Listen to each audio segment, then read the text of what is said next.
Hello, this is MemeAnalysis, and today I wanted to talk about iPad babies. iPad babies and a kind of meme that has been spread briefly along the way and is getting a little bit more popular, which is texts from animals and texts from creatures and characters. So the iPad baby gives us the way to understand these texts. I recently saw a great dark crystal themed meme of the iPad baby. It's a brainwashing machine that's a beam of light, and the creature's eyes turn white, and it's describing this is the experience of an iPad baby watching Cocomelon. And of course, this is true. But what does it tell us? What is going on here? Now, if you've watched this channel for a little bit, you know that I'm a big fan, a big believer in the work of Sigmund Freud. But I call the channel MemeAnalysis for a reason, because I think there are problems now that are moving past the realm of psychoanalysis. You know that there are children who love the phone. They be on their phone, they be on the iPad. But this is important. Back in the old days, there was the Oedipal triad. There was mommy and daddy and the child. And this was the central force of pretty much all human culture, was this Oedipal dynamic. And it went beyond just the family. It was the state, it was work, it was blah and blah and blah. But today, we have a fourth part of this Oedipal dynamic. It is no longer simply a familial triad. The phone has thrust itself. It is the eye in the pyramid. The phone dominates mother, father, and child. Because have no illusions that the iPad baby is the only person in that family who is obsessed with technology, obsessed with the iPad. Imagine that you are a baby. And back in the old days, you desperately wanted your parents' attention. Often we still want our parents' attention, of course. This is one of the drives. We need to survive, so we need our parents' attention. You want your mother's attention, you want milk, you want care, and the father might seem to get in the way. This is the very basic instinct of Oedipus. But today, it's not that way at all. Today, the mother's on the phone, the father's on the phone. The child sees that there is something more important than them and more powerful than their parents, more powerful than their caregivers. This is a new element to Oedipus, the phone. The child recognizes power instinctively. When they are looking for the obstacles to their attention, to their survival, what do you think they see? The phone, the computer. And yet, here's the real trouble, is that it's given to them as well.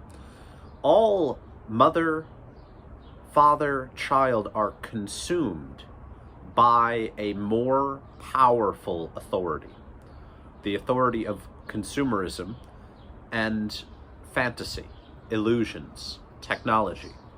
The child lives in it and is raised by it more than by the parents. The parents are also being raised by the phone. So this gives us a little look at the childhood. And as I talked about last week, with the reemergence of nursery rhymes spontaneously online, and what I've been talking about with whimsy maxing, I've been thinking quite a bit about the return of childish media. And what does it mean? How does a child navigate the digital world? How do we navigate the digital world? For there is no authority over it. There is no ideological authority over the internet. There is no fairy tale, no myth to tell us the story of the internet, unless you go on MemeAnalysis.com, unless you watch MemeAnalysis, in which case I'm attempting to provide something of a symbolic framework for the internet, for understanding what goes on online and what is happening to us. But the child does not have this. But I see in the memes of characters and animals texting you, I see a reemergence of spirituality. Something that a friend of mine called a sort of digital animism. Now, animism is the idea that, say, this flower has a spirit, this tree has a spirit, that all trees are kind of ruled by the same big tree in the sky. That, you know, all plants, all animals, that there is the coyote, the wolf, the dog, and so on. That animals have spiritual character. It's kind of like a base worship of archetypes, but they're not removed from the material reality entirely. The material reality is the sole expression of these spirits. There are no, they're not hanging out in heaven doing heavenly things. They don't look different. It's just big dog, big tree, big flower. And our interactions with them are thus characterized by a relatively accurate understanding of animal nature. This later becomes mysticism, when these energies that we project and invest into the material world begin to get perverted, begin to become unreal. That's where we get monsters. It's where we get, angels with wings. You take the image of a person, you give them wings, or you take eyes off of a person and make many of them in a ring and give them wings. Or you take the legs of a goat, the torso of a human, you give them horns and a tail. These are products of repressed, internalized energy, not direct relationships between material reality and a kind of spiritual feeling. When we commune with nature, there is always a lens of spirituality over it. Unless we are hunting, surviving, and, in the most absolute dire straits. But even then there is spirituality, the seeds of spirituality. But today, how do we talk to animals? Number one, children don't even see animals unless it's a pet. Children don't have many experiences outside of media. But we can actually see in these memes, which I will have a bunch of them running over here so that you're amused. You don't have to listen to me talk.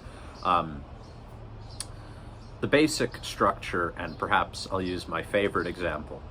It is a DM request from 10,000 bees, and it simply says, "Come outside." Or there's like, "Man-eating bear, what you doing?" And so on. Or the one with the character, the recurring one with the character is the evil clown inviting you over to go in the hot tub, but the chef texts you to say that he stole his giant pot and is cutting carrots and onions into it to cook you alive. This format, and there are more like basic social forms of it. It's like, oh, we told your delivery driver that you're like an evil dragon and he's really high right now, and on and on and on and on. But basically, the ones about the animals really matter. The ones about the animals and the cartoon characters, that's really important, because it is a re-emergence of spiritual communication and spiritual projection onto animals. It is a step removed from the advice animal, from the very basic image macro format, where we could put a feeling onto them, an emotion onto them, but we're actually characterizing nature through the digital. We know 10,000 bees cannot send a text. We know a bear cannot send a text. We know that this is not real. But this is the kind of religious feeling of the internet religion. This is the digital gods expression, where children can only understand nature, life, through the text. If it can't text me, if God is not going to send me a text message, I don't believe in him. If the nature spirits don't send texts, how do I know they're real? Because this is a new element of reality. This is the new addition to the Oedipal interpretation of life. And it can be a bit spooky, a bit scary, because we're in uncharted waters. We have no idea where we are and what's going on. The internet has removed us so drastically from the base Oedipal structure of civilization that crazy things are happening. Crazy things are happening online, and we don't know what to do with it. We don't know what to do about it. I'll very briefly give the philosophical backing, or some of what has inspired this concept. Is in Deleuze, in 1,000 Plateaus, he describes 3 types of animals. He describes Oedipal animals, which are pets. These are the animals that we feel very sweetly for, that, you know, some people they torture. They both love and, oh, they're like a child to me, but they're also the one that gets that Oedipal rage put onto them. You have symbolic animals, which are like the animal-headed gods of Egypt, or animal gods, animal spirits. You know, the bald eagle is a symbolic animal. And then the third is a becoming animal, which he describes as this is the real animal. This is the animal that is biological and surviving and is not singular. There's many of them.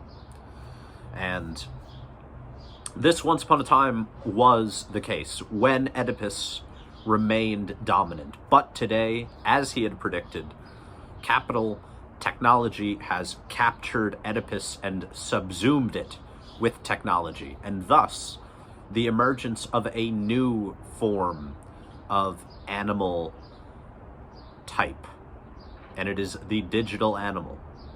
The digital animal, the digitized deer, the digitized bear, the digitized bee. All of these are expressions of this new form of interpretation, this new form of understanding. You would be amazed if you could say in your heart that memes mattered.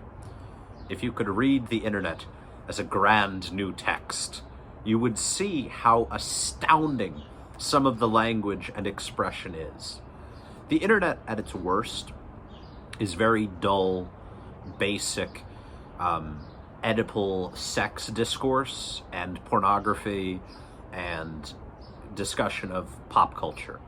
The internet at its most exciting, its most radical, are these really strange new expressions from people who have taken in so much media, been raised by the internet, that they say things in entirely new ways. The reemergence of forms of poetry, the reemergence of forms of art, the reemergence of occultism in entirely, radically new ways. It's astounding, and it's beautiful. But you have to see it through a lens of meaning. Otherwise, it's kind of just stupid, dull memes. But in fact, these are the new cave paintings upon the wall of the web, the wall of the labyrinth. As always, remember that memes matter, and if you want a tarot card reading, if you want insight into perhaps your own Oedipal dynamics, your own strange symbolic archetypal dynamics, or your digital dynamics, or perhaps you are out in the woods thriving and surviving, but you've got your phone and you're really curious about whether or not you should eat this nut or berry, the cards are going to have an answer. Send me a DM at the God Disc on Instagram or Twitter, and let's do it. This video is a bit long, but it's a meme that I love, and there's going to be a lot of the memes in the video. I hope you enjoyed. See you next week.